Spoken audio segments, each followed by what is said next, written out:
love. So I'm doing some stuff for love. What you won't do, do for love, okay? So I'm doing it for the love of this channel. Recently, I don't know if you guys are aware, but I have a commenter who's been challenging me about understanding some ancient interpretations or using some ancient interpretations.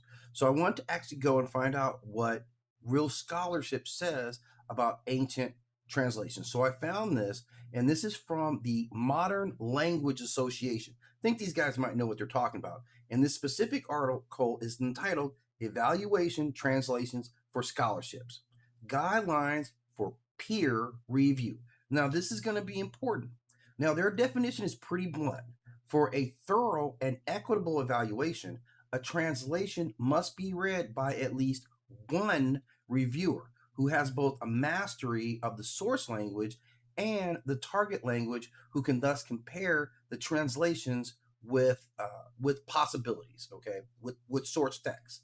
In addition, whenever possible, the reviewer should also be a specialist in the academic field to which translated text belongs.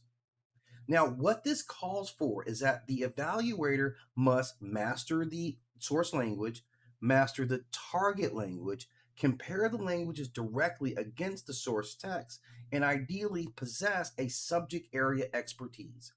Examine the translator's reasoning and supporting apparatus. Now, they also describe what translation itself demands is lexicon precision, detailed knowledge of historical, political, social, and literary context, and a nuanced sense of style in both the source language and the target language. Now, every translation is an interpretation, one that begins with critical reading and then expands and ultimately embodies the reading. So, in other words, translating the word is not the end of the scholarly process. It is the beginning of an interpretation that must be justified against grammar, context, genre, historical usage, and broader context. Now, it goes on to say that the reviewer should consider the theoretical principles guiding the translation, differences between the original and modern audiences, special problems created by original language, form, style, or content, the translator's explanations for difficult choices, how the translation compares with previous translations, not just this translation, how apparent deviations from literal wording are justified by meaning, idiom, structure, tone, or context.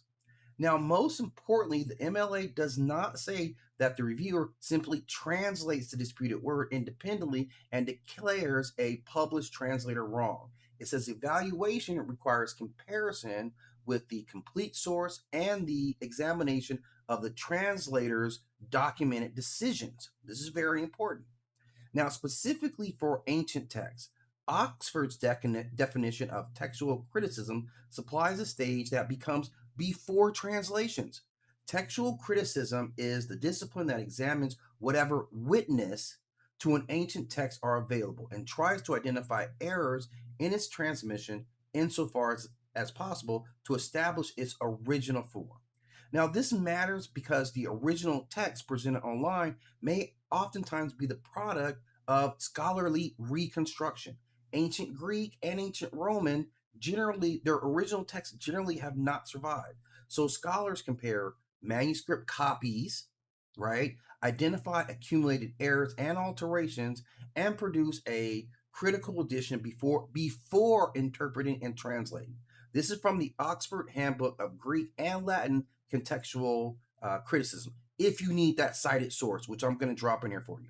Now, Oxford provides an even more concrete description of the discipline.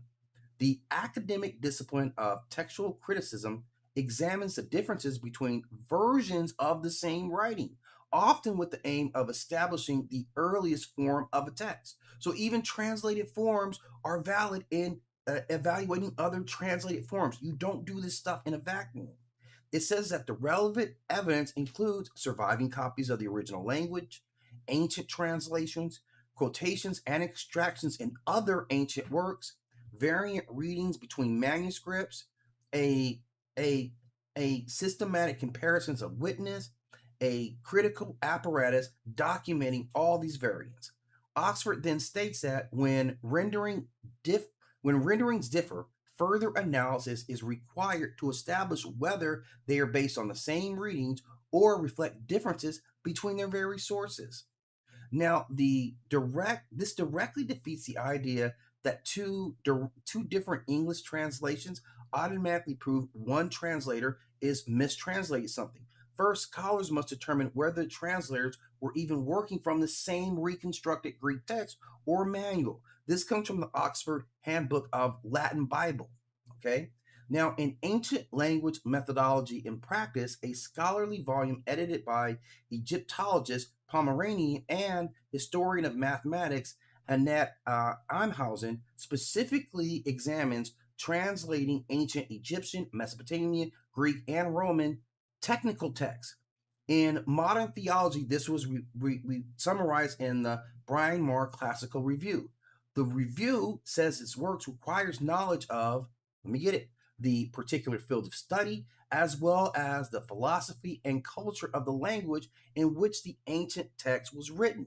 Because one person rarely possesses all these qualifications, the editors conclude that collaboration between specialists is often necessary. Their reoccurring presentation moves through a photograph of the artifact, transcription of the script, transliteration, reconstruction into readable text, translation, philosophical commentary, historical and cultural interpretation. One contribution is summarized even more explicitly: photograph, drawing, transliteration, transcription, algorithm, translation, commentary, and then discussion. Okay, the volume also makes 2 points that are important. All translations necessarily remain interpretations. So what you're giving is your interpretation, that translations. And regarding Egyptian astronomical texts, translation in many cases is only the first step of understanding, not the conclusion. The study recommends providing the source text, translation, and commentary together so readers can examine the evidence and the translator's decision. This comes from the Bryn Mawr Classical Review. Now, the whole thing about all this is that you establish the text, you identify the language precisely, you translate the passage within the complete sentence and work, not an isolated dictionary style entry. You don't do that. Interpretation is within its literary, historical, political, and cultural context. Comparing existing translations in scholarship, noting whether differences arise from interpretation or a different textual witness.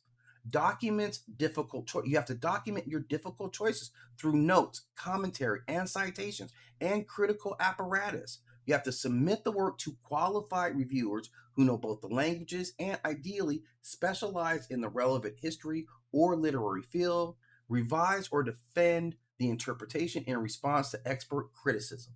So there's a lot that goes into Greek scholarship. It's not simply I have access to Google Translate or I have the ability to think that I know modern Greek language. That's not what actual scholarship represents.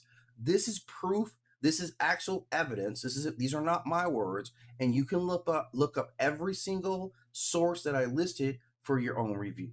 But again, I'll look you in the face and say, thank you very much again. I hope this has been helpful to you.